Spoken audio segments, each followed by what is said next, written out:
Hello and welcome back to another week of overview lessons for level A. This week we're going over lessons 17 to 20. So I hope last week that your children have gotten a lot better at working through subitizing their numbers 1 through 10.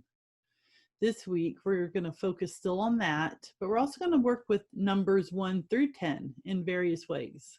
So let's go see what manipulatives you need this week. For these lessons, you're going to need the tally sticks, the abacus, a calendar that's showing the current month, your tiles, the worksheets, a folder or a book or something that can stand up. You don't want something really bulky, something thin, easy to move would be great. Your geoboard, yellow is the sun book, the math card game book, along with the finger pattern cards, your telly stick pattern cards, and the bead pattern cards. Those you've been using, they should already be cut out. Again, if for some reason you can't find them, don't worry about it. You can go to the back of your teacher's manual and you can print some out. Just make sure you do different colors for them. So let's start with lesson 17. As you can see in the materials, the calendar is bold, so that's something that you need to provide. So here is a calendar that I printed off the computer. I thought I had a calendar hanging around the house, but apparently I don't. One that has pictures is a lot more exciting, but this will work. Again, you're going to continue in your warm-up with saying the numbers, showing the quantities. You're going to work on how to write the numbers. And again, you're going to play the comes after game. This time you're going to be using tally sticks. And how did you do with the abacus song to the tune of the Hokey Pokey? Did your children enjoy it? You notice in the objectives, they're going to begin learning the days of the week. That's where this calendar comes in handy. There's a song about the days of the week that you're going to sing to the tune of Twinkle, Twinkle, Little Star. As you say the days of the week, you're going to point to the appropriate columns. So your child will start to see the words, even these are abbreviated, that's okay. She'll begin to associate each day with a position in the week. So it's important that your child have access to a calendar that has the entire month with all the dates on there also. And then they can cross off as we complete each day. They'll also be learning to write tally marks for quantities. And you want to make sure when they're writing their tally marks, they start at the top and they draw down to the bottom. Again, they're going to be building the stairs. This is where the counting is great. Because as they build the stairs, they're going to learn to say the numbers in order.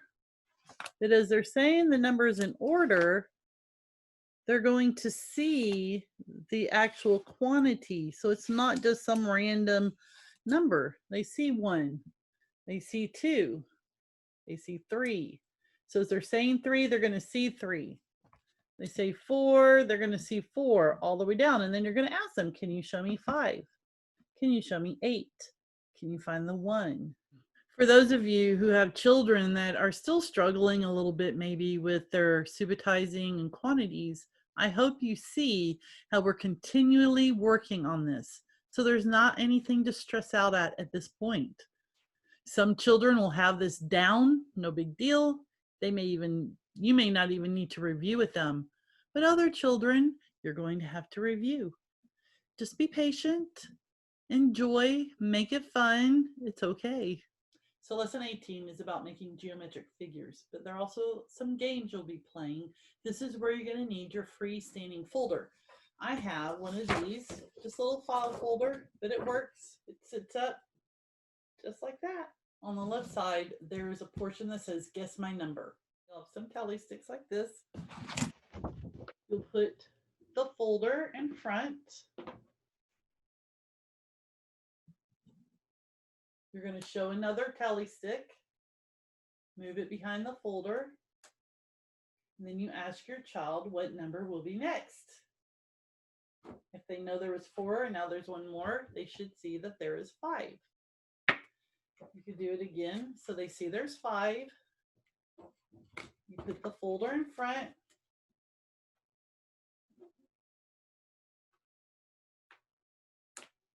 And now I took one away. How many should be left? 4. You'll also be playing a game on the geoboard. I think this is pretty neat what you're going to do with the children.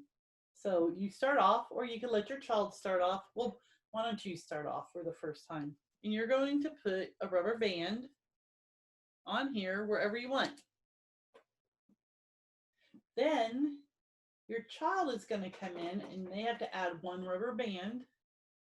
They're going to make it into a rectangle. So again, there's some options, but let's just say if I'm the child, I'm going to do to here. Notice now it's my turn. I don't have a lot of choices. If I'm making this into a rectangle, I really only have 2 options. So which one am I going to choose? I decided to go with the long way, which now leaves 1 choice here. Now my rubber band is really big. So let's see if I could, my rubber band's big, so give me a second. All right, we did it. We looped it. What's fun about this game is the person who goes first has lots of options how they want to make their rectangle. If they want to make it really long or really short. The second person also has some options. How tall do you want to make it, or how wide do you want to make it? Once those first 2 positions are filled, you're not left with the same kind of options. You just have to pick which side you're going to complete. I like this because the children, I mean, you're not coming right out and you're telling them this, but hopefully they're going to kind of figure it out and they're going to see that there's a lot of different ways that you can make a rectangle, but once you're committed to the length and the height, there's not a whole bunch else you could do but just to complete it. Anyway, I like that kind of stuff because they're learning. They don't realize that's what they're learning yet anyways. You're going to also do the same thing with triangles that you do with the rectangles. Today your child's going to do worksheet 3, which is a fun worksheet because they'll get to make the different shapes on the geoboard, and we're not limited to just rectangles or triangles. You'll see in your teacher's manual what it suggests. So after they make their shape on the geoboard, they'll then go to their worksheet and they're going to draw the shape. This is like a geoboard on paper. Lesson 19, making rectangles with tiles. There's terms they'll be learning. There's patterns they'll be working on. They're also going to make squares and rectangles using tiles. When they're making squares, it doesn't really say that you have to use specific tiles, but if you notice the pictures, it's showing that there are specific tiles, colors being used. Make sure when they're using 4 tiles that they're all the same color.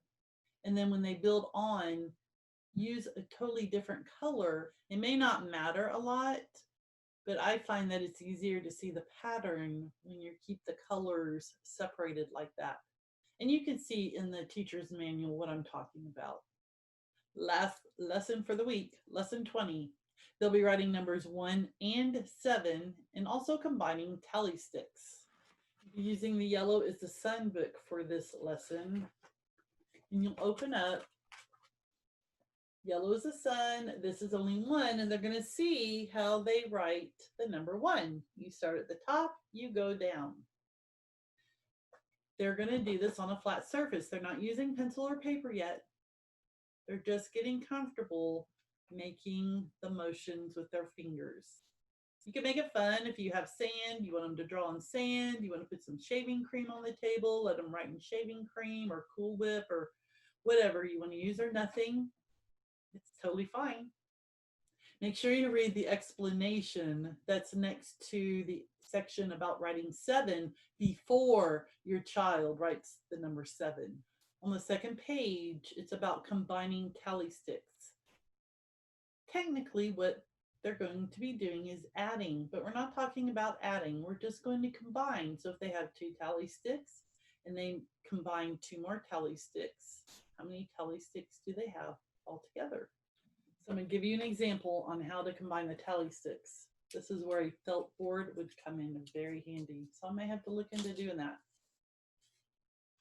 So we have our 3 tally sticks. We have 2 more.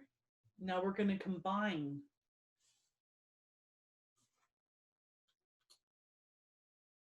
And then we ask the child, how did you get your answer? That is something you just get used to it, because that's something that will be done all through Right Start. If a child can explain to you how they got the answer, it shows, whoops, sorry, that they're understanding. I told you I need a felt board. We want to emphasize non-counting strategies. We don't want them to count. Here, let's see if I can do this again. Let me go back. So when we're asking them how they got their answer, we want to avoid counting to get to the answer. They've been working with tally sticks. They've been working with seeing quantity. If they move these over, we're combining, right? So that's one of the steps. They should see this as 5 because 5 has a middle.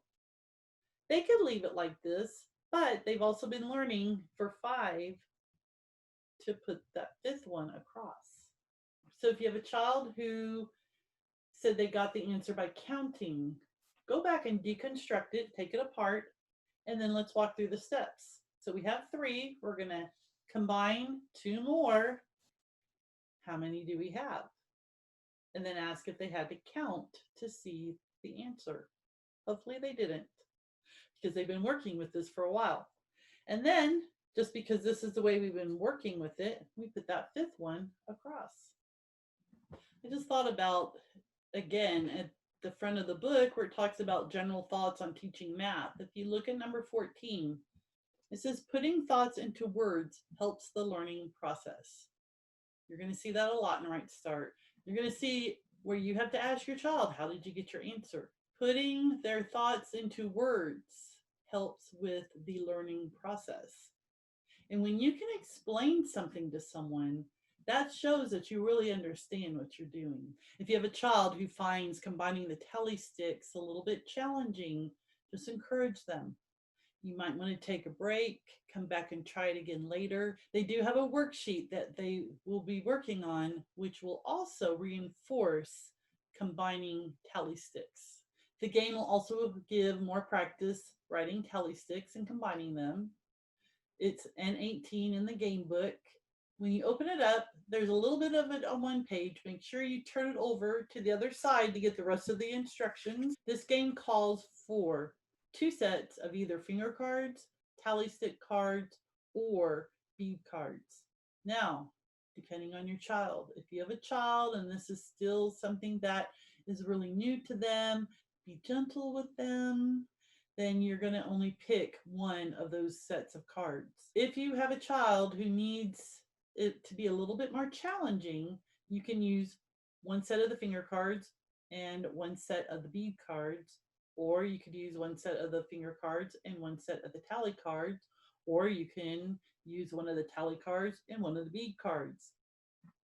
It really is up to you on how you want to do this. The whole point of this game is that each person's going to flip over a card.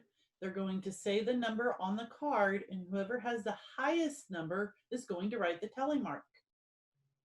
It's a simple game. It's fun. It reinforces seeing quantities. It reinforces the subitizing, and you can create challenge by combining cards, or if you need something more basic, just stick with 1 set or the 2 pages of 1 type of, like the finger cards, the bead cards, or the tally stick cards. We have completed another week. Now remember, we're only doing 4 lessons a week. That gives you a 5th day. You can use it for review. You could use it to play the games. If there's an area where your child's weak in, the 5th day is a great time to just work in that one specific area. If your child's doing great, doesn't really need any review, then just enjoy having that day off. Join me next week as we go over lessons 21 through 24. Until then.